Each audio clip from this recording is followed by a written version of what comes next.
Mr. Kenneth Tiong.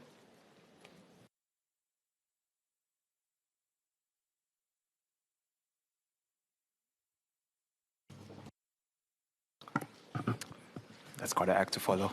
I'll try. Speaker, an industrial policy in finance may seem a contradiction in terms, but it is not. The most consequential 20th century financial industrial policy was built by the British on the then undisputed reserve asset, the USD. Once in 1933, the US imposed Regulation Q, capping interest rates American banks could pay. By the late 1960s, the ceiling was 4%, while 3-month T-bills approached 7%. Dollars held offshore, especially in London, escaped this cap. This offshore dollar market became known as the Eurodollar market. The British did 4 things. First, deliberate forbearance, choosing not to regulate offshore dollar deposits. Second, active defense. When G10 central banks proposed international regulation in the 1970s, the Bank of England blocked it. Third, direct participation. Central banks provided official deposits of 20% of net market and currency swaps to domestic banks. Fourth, after the 1974 banking crisis, the G10 Basel Communique constructed an implicit lender of last resort guarantee. The result, London became the global center for dollar financing. By the mid-1980s, there were more Eurodollars than dollars. The Eurodollar market increased the appeal of dollar holdings, deepening liquidity for American borrowing. This privileged position London held for many decades. What is instructive is that the British reinvented London's proposition amidst the decline of sterling. Nostalgia is not a strategy. They repositioned for the emerging present. Today, we have another emerging present. Then, interest rate caps created a push factor for the world's reserve asset to move offshore. Today's push factor is not yield, it is custody risk. The question of whether your reserves are still yours when the politics turns. And the emerging reserve asset seeking an offshore home is not dollars, it is gold. 2 forces are driving this shift. First, access to funds has become conditional on political alignment. In 2022, Western nations froze over $300 billion in Russian sovereign assets. We rightly condemn the invasion of Ukraine, but the knock-on effect on Western financial centrality is real. Trust in those systems has diminished. Second, market participants are pricing in US asset risk in a way they did not before the 2020s. Some call it a sell America dynamic.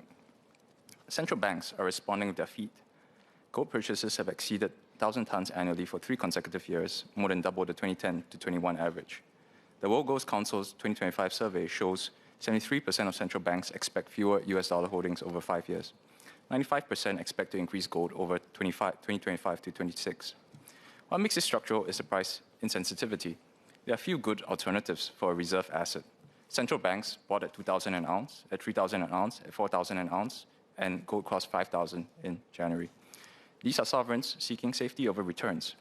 But if gold is becoming a reserve asset, it will need to be financialized. Later, I'll describe what that means in 5 pillars. First, let us access some of the major gold hubs of today: London, New York, and Dubai. London is the central gold pricing venue, and is one of the world's major custodians for the world's central banks via the BOE vaults. It offers unmatched liquidity for gold, especially for the 400-ounce large bars used by central banks. It is the home of the London Bullion Market Association, or LBMA, which controls the global good delivery standard. This certificate is important for liquidity amongst major financial centers. In February 22, after the Russian invasion of Ukraine, the G7 immobilized $300 billion in Russian central bank reserves within weeks. The LBMA suspended all 6 Russian refiners from the good delivery list. The message: custody and market access are conditional on political alignment. Central banks have responded. In 24, India repatriated 100 tons of gold from Bank of England to domestic vaults, its largest movement since 91. Germany, Hungary, Turkey, and the Netherlands have done the same over the past decade. The repatriation trend is accelerating. The case of New York is a puzzle. In the lead up to Liberation Day in April 25, as tariff fears spike, the exchange for physical basis, or EFP, which is the spread between New York COMEX futures and London OTC gold, blew out to $60 an ounce, the widest since the 2020 COVID panic. This led to COMEX vaults in New York hitting a record 43 million ounces. For a moment, most of the world's financialized gold was in New York rather than its typical home in London. New York had custody over both today's reserve asset and tomorrow's simultaneously. Consider the counterfactual. A Fed gold repo window, accepting COMEX gold warrants as collateral.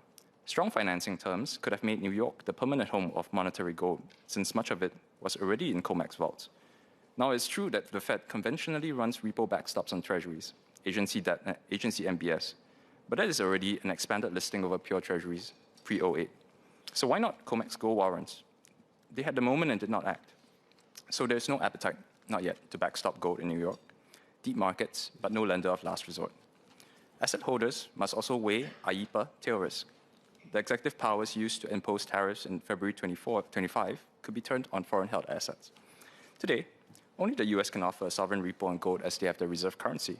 So if they do not backstop gold, financialization will likely not proceed on single sovereign rails. Dubai is the closest to what we could build. Aggressive infrastructure, vaults, multiple refineries, direct African sourcing, and a natural catchment of India. It's estimated that Dubai handles upwards of 15% of global physical gold trade. In 23, the UAE overtook the UK to become the world's second largest gold trading hub. Dubai offers proximity to supply and demand, but also to Gulf conflict dynamics. Singapore offers a trusted node to multiple parties. Dubai has captured volume partly through more permissive sourcing standards. That's not a game. Our competitive advantage is rigor. And any visible compliance failure on money laundering would destroy the sort of credibility we hope to sell. But this is not zero-sum competition. The shift to gold is not large enough for multiple hubs, and the market interest already exists. DPM Gan said in response to my January PQ about critical minerals financing that the government will act when there is sufficient market interest. Now, the interest is here. In second quarter 25, gold investment in Singapore surged 37% year-on-year, as PDR gold shares recorded 209 million in net inflows in the first half of 25, the highest of any Singapore-listed ETF. The Singapore Mint launched its bullion line in September, explicitly citing strong investor demand. Private vaults are expanding. The reserve opened last year with capacity for 50,500 tons. The market is here, and so is the chance. In the same PPQ I posted to MTI in January, I asked why our framework for metal warrant financing is underutilized. The response from the ministry framed it in terms of the base metals by referring to the LME ecosystem, which handles the 6 primary base metals: copper, zinc, aluminum, nickel, lead, tin, but not gold. I had in mind gold, not the base metals. Gold operates through the LBMA. Different rules, different warehousing, different settlement, and requires purpose-built architecture. Singapore's gold infrastructure with respect is minimal. We have one LBMA-approved refinery, Metalor, Swiss-owned. CPF members investing in gold through SPDR gold shares will see that gold held in London or New York vaults. What's puzzling is that Singapore also seems to be on the other side of the trend. The World Gold Council's central bank gold statistics for May 25 state that year-to-date 25, Singapore was the second largest net seller at 10 tons behind Uzbekistan, and that MAS sold 5 tons in May. Keep in mind that this was where gold averagely was about $3,300 per troy ounce, USD per troy ounce. Gold today trades at 5,000 USD per troy ounce, 50% higher than where MAS sold it, if this report is true. MAS' own disclosure confirmed this. Gold holdings fell by 849,000 troy ounces from January 25 to January 26. So could the government confirm whether this is true? If so, why does it hold such a contrarian view relative to most global central banks? Does it have a framework for thinking about gold's role in tomorrow's reserve system? Sir, let me describe what an industrial policy in gold will look like in 5 elements. First, a sovereign guarantee. The core asset Singapore can offer is not location or tax rates. It's legal predictability, the credible commitment that asset treatment follows established judicial processes, not executive discretion. Now, we have already done it once before. In January 20, Singapore enacted the International Organizations, Immunities and Privileges Bank for International Settlements Order. It states that properties and assets entrusted to the BIS, or Bank of International Settlements, quote, wherever located, by whomsoever held, and in whatever format, are immune from search, requisition, confiscation, expropriation, and any other form of seizure, taking, or foreclosure by any form of legal process, end quote. This is the gold standard, forgive the expression, for custody protection. The question is, why only BIS? Singapore should consider a Reserves Custody Protection Act, or an amendment to the MAS Act, establishing that custody arrangements are governed by Singapore law and due process, immunizing it from executive discretion. The principle is legal certainty. We should be a top choice for jurisdictions seeking diversified custody. Sovereign guarantees are best implemented via sovereign vaults in the same vein as the Bank of England, rather than outsourcing capacity to private parties, as Zurich has done. Second, a sovereign anchor. If 73% of central banks expect to increase gold holdings, Singapore should be among them, not amongst the sellers. MAS reserves held in Singapore vaults create a base load that foreign participants need to see. The Eurodollar had central banks providing 20% of net demand. We should do the same. Third, refining, sourcing, verification. It's one thing to have custody, but to have trusted custody requires the above. Recasting connects markets. Western central banks hold 400-ounce bars, yet Asian retail buys kilobars. To connect these markets, you need recasting capacity. You need refineries. Singapore has only one. Dubai has built multiple refineries with no mining industry. We should expand refining capacity and establish direct relationships with miners in Africa, Australia, Indonesia, and strengthen existing ones with the bullion banks. Precious metal streaming, providing upfront capital to miners in exchange for future production at agreed prices, is one proven vehicle for building those relationships. A saying builds trust. Tungsten has nearly identical density to gold. Counterfeits exist. In 2020, China's Kin Gold was accused of pledging gilded copper gold as collateral for 20 billion yuan in loans, turning gold receipts into a major credit fraud event. Robust verification through X-ray fluorescence or XRF and ultrasound should be part of a chain, if possible, non-destructively to preserve provenance, but if necessary, destructively by recasting. Not just is it stored, but is it real? Singapore should build a reputation for rigorous verification that makes our warehouse receipts bankable. In our warehouses and vaults, we need strong verification standards to be able to financialize a wide net of gold collateral, the LBMA approved, and those outside the LBMA system alike. Digital warehouse receipts issued under Singapore standards should be legally enforceable claims. Fourth, our own standard. The LBMA sets a global good delivery standard. It is valuable. We should emulate it. Create a Singapore Bullion Standards Authority. Launch an Asian good delivery standard accepted by major exchanges. Competition between standards is healthy.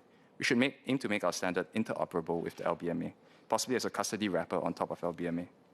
To illustrate, within the CME, gold receives different treatment depending on standard. COMEX warrants are valid collateral for gold customer accounts, while London LBMA bullion is not. We would be selling liquidity, the guarantee that gold with the Singapore custody stamp can be used as collateral. The banks will lend against it. There are trades on major exchanges. Beyond custody, liquid markets for price discovery and financing against verified collateral. We can become a multi-currency hub for gold financing, swapping it for dollars, renminbi, or other currencies of choice. Fifth, we should revive the GOFO, the gold forward offered rate, and the derivatives architecture it enables. GOFO was the benchmark interest rate at which banks lend gold. The LBMA published it daily until 2015 when it was discontinued, not because the market no longer needed it, but as collateral damage from the LIBOR scandal. Its main practical use was enabling interest rate swaps on gold. Consider a gold producer hedging future production over 5 years. The conventional instrument is a long-dated forward. It's locking in a price to sell gold years from now. The problem is that if gold moves from 3,000 to 5,000, the mark-to-market between counterparties swings accordingly, and that exposure sits unsettled for years. The result is large volatile collateral calls and significant counterparty credit risk. Interest rate swap solves this by separating the hedge into two components. The price exposure is hedged by short-dated instruments that settle frequently, so credit exposure resets regularly and never accumulates across years. The cost of carry component is hedged via the swap, which is long-dated but insensitive to spot price, keeping its mark-to-market small and stable.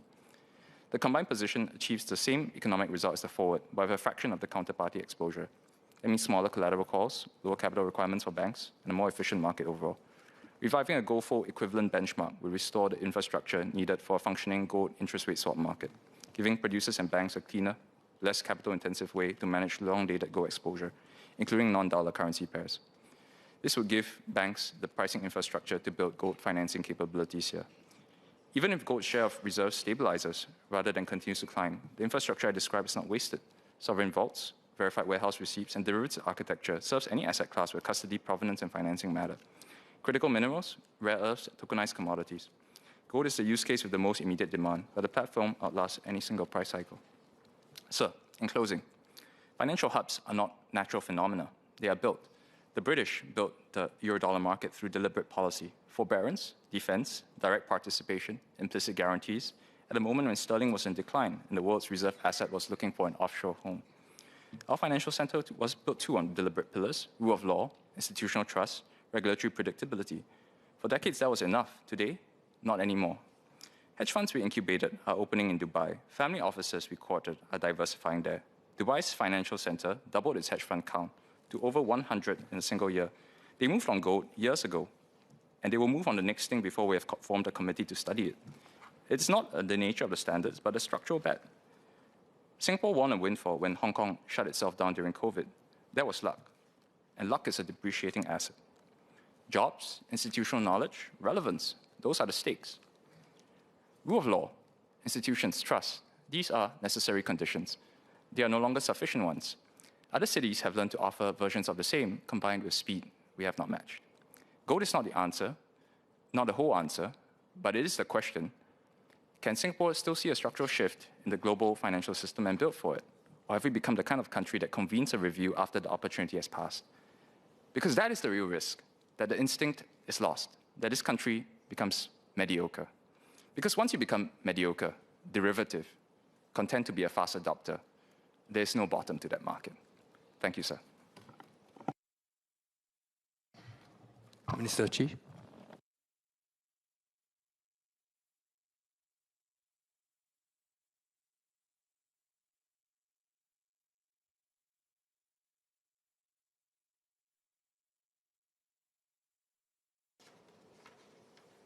Mr. Speaker, sir, I thank Mr. Kenneth Tiong for his interest in the development of Singapore's financial centre and the potential for us to be a gold trading hub. There's no disagreement with what he has laid out in terms of our ambition. Indeed, that is also something that my colleagues and I in MES have been looking at to see what are the opportunities that we can capture, not just in the gold market, but across different parts of the financial centre, which, as he mentioned, is multifaceted, multidimensional. So the evolution of Singapore's financial sector is not something that has only happened recently. It has started some decades ago, and what we have achieved today is the result of sound policy choices, disciplined governance, and a long-term view of how finance can serve our economy, our companies, and our people.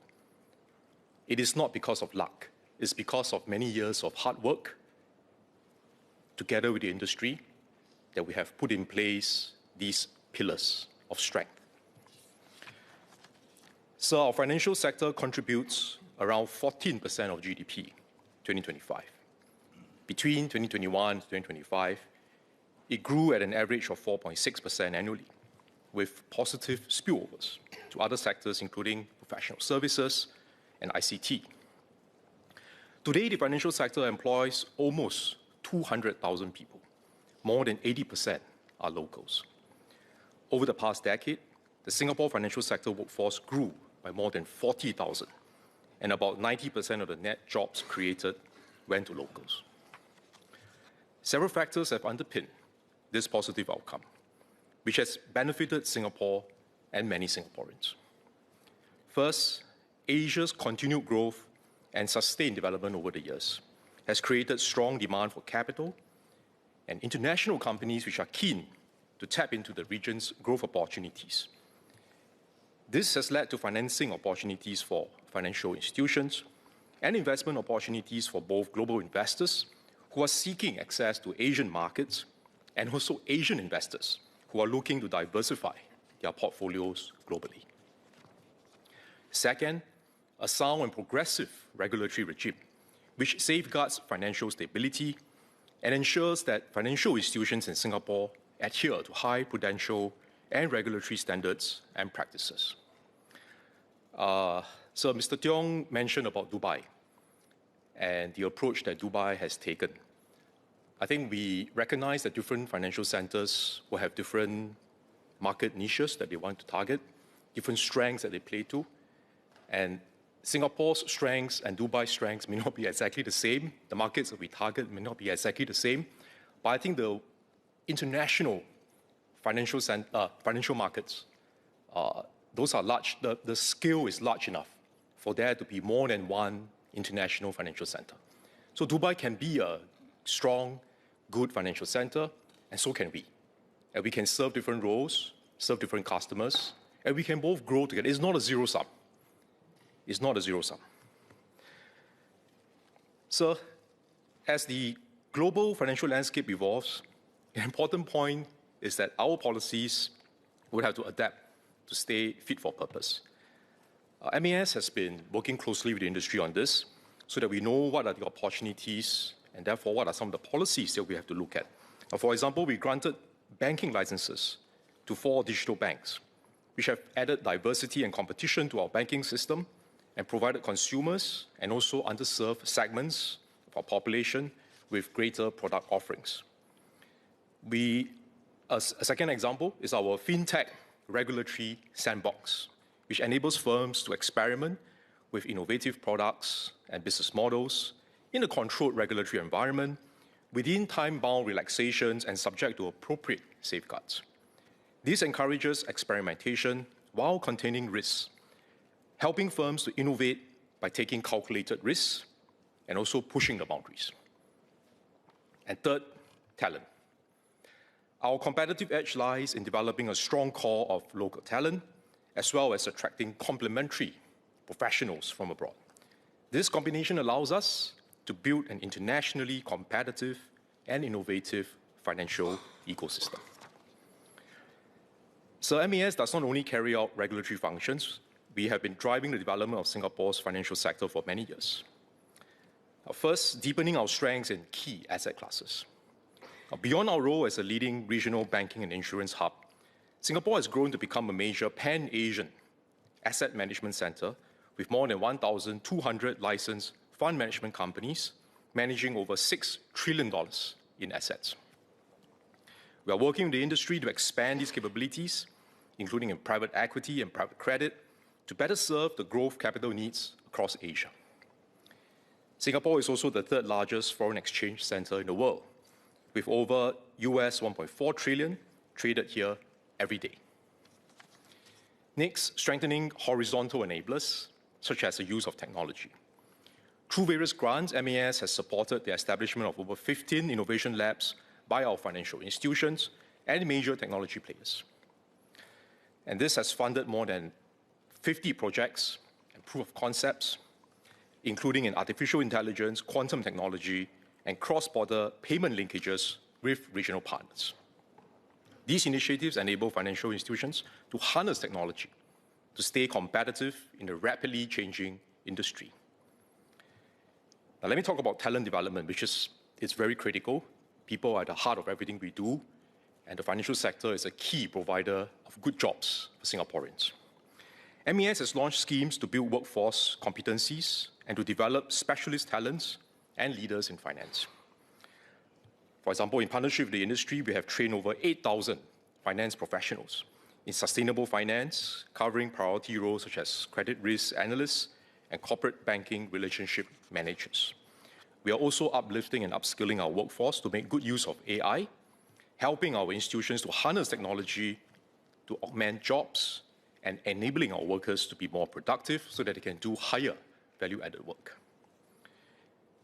Fourth, co-creating solutions with industry partners. We adopt a collaborative approach which ensures that policies and development initiatives are aligned with market realities and can play to our strengths.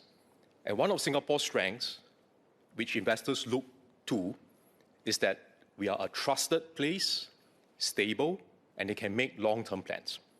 So I think in what we do, we've got to bear that in mind. Don't erode our strengths, because that is what differentiates us from other financial centers.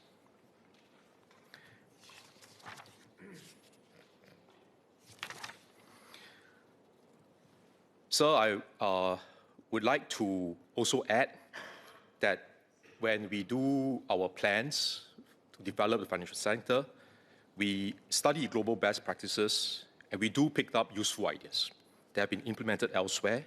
And we are mindful that different financial centers, they have different contexts, key proposition, and key customer segments.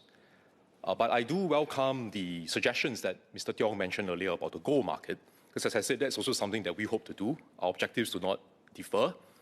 And we thank him for his suggestions. And certainly I will take on board what he has mentioned in his speech to see whether those are ideas that we can also implement to strengthen our position here as a gold trading hub.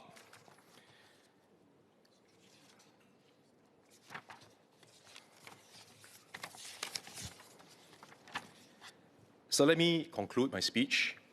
Singapore's financial sector has made much progress over the years as a trusted global hub and international financial center. But we are certainly not resting on our laurels, and we are not done building and growing our financial services industry. We believe that there's still a lot more we can do, and the way that we want to move forward is to work very closely with our industry, because I believe that is also one of our strengths. The barriers between the government and the industry here in Singapore, we don't have very tall and rigid barriers. We work very closely with our industry partners. We share ideas. We explore new possibilities. We test out what are some of the ideas that we can implement that will benefit the industry. And this is how we have done the review for the equities market, including what PM just mentioned in the budget speech about the equities market development program.